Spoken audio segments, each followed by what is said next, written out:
आपको सही बात बताती हूँ। पहली बात तो ये है कि गेटों के आड़ में ये सब जो काम हो रहा है ये तोरंत भर पे हो रहा है, और मुझे समझ नहीं आ रहा कि ये राम जी के विरोधी थे ही और श्याम जी के भी विरोधी हो गए। और अगर इन्हें लगता है कि कहीं ना कहीं ये गलत है, ये लोग सही है, मतलब कि टेंडर ज़्यादा के लगे हैं, तो ये मुझे तथ्य दिखाए। और एक दूसरी बात है, मैं और बताती हूँ आपको, ये लोग लोगों को गुमराह करने के लिए टेंडर अमाउंट बताते हैं, ठेकेदार को पेमेंट कितनी हो ये नहीं बताते। जी हमारे कुछ पार्षदों को शायद गुमराह किया गया था, या उन्हें किसी तरह का कोई था अपने अंदर मन में संशय चल रहा था, तो उन्होंने अपनी बातें को वेरिफिकेशन लेनी थी, कुछ तथ्यों को जानना था, तो इसलिए एक इमरजेंसी मीटिंग उन्होंने बुलाई थी। जिसका हमें कोई दिक्कत नहीं थी कि आप आए और पूछे अपनी बात।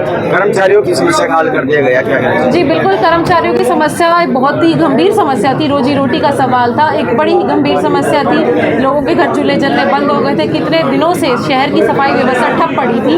तो एक हमारे पार्षद से, अधिकारियों से, सफाई कर्मचारियों से, सभी से मिलकर एक विचार विमर्श किया गया, एक बहुत ही हेल्दी डिस्कशन की गई, और हम इस मुद्दे पे आए हैं कि हमें सफाई कर्मचारियों की और ज़रूरत है।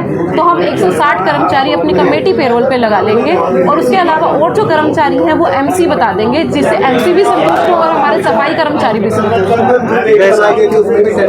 जी जो गेट बनाए गए हैं उसका भी मुद्दा उठा था कि उसमें टेंडर ज़्यादा कर रहा है, गेटों के निर्माण को लेकर भी सवाल लगाए। जी मैं आपको सही बात बताती हूँ। पहली बात तो ये है कि गेटों के आड़ में ये सब जो काम हो रहा है ये तोरंत भर पे हो रहा है, और मुझे समझ नहीं आ रहा कि ये राम जी के विरोधी थे ही और श्याम जी के भी विरोधी हो गए।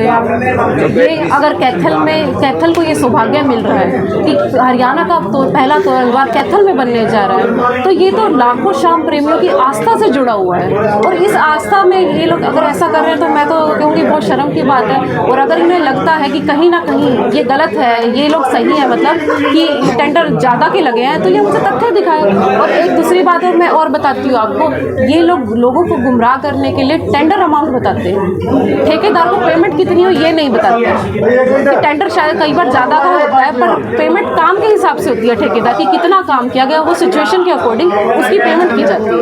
नंदी की समस्या है, सारा शहर में नंदी बहुत ज्यादा है। जी बिल्कुल, कमेटी इसके लिए क्या करने जा रही है? जी बिल्कुल, हमने हमारी जो गौशाला है वो बनकर तैयार हो चुकी है, उसकी सिर्फ हमने कार्य समिति बनानी बाकी है, और उसमें जल्दी हम टेंडर लगवा के कार्य समिति बना के नंदियों को पकड़वा के वहाँ जितने भी बेसहारा पशु हैं वहाँ भेज दिए जाएंगे। आचार संहिता का कुछ समय रह गया, तो उसको लेकर क्या कुछ रोड मैप तैयार किया गया विकास?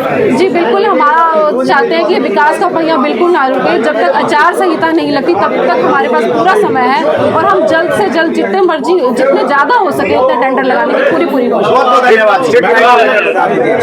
आपने 2 साल पहले जब ज्वाइन किया, आपका सबसे पहला वादा शहर में एक भी आवारा पशु मिलेगा। जी बिल्कुल, आपके वार्ड में कम से कम 10 लोगों। जी बिल्कुल बिल्कुल, हर मीटिंग में यही समस्या जी आप इसके लिए बिजली और गंदगी, जी पिछले 2 साल से यही समस्या है। क्या ये समस्या आप सही बात है आपकी कि ये समस्या यहाँ सिर्फ ये नहीं है कि सिर्फ कैथल में ये समस्या है, हम सफाई के मामले में और हरियाणा के बहुत से शहरों से अव्वल नंबर पर हैं, और यहाँ की जो एजेंसी है इससे हमारा जो भी रोष था वो आज हमने समाधान कर दिया है उसका, बहुत ही जल्दी वो धरातल पर होगा।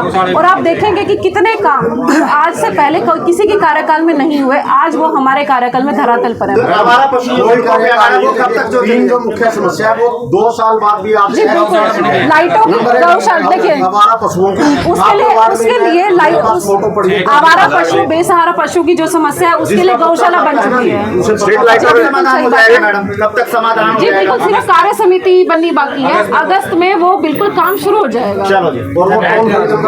टोल फ्री नंबर की तो चल रही है जी, जैसे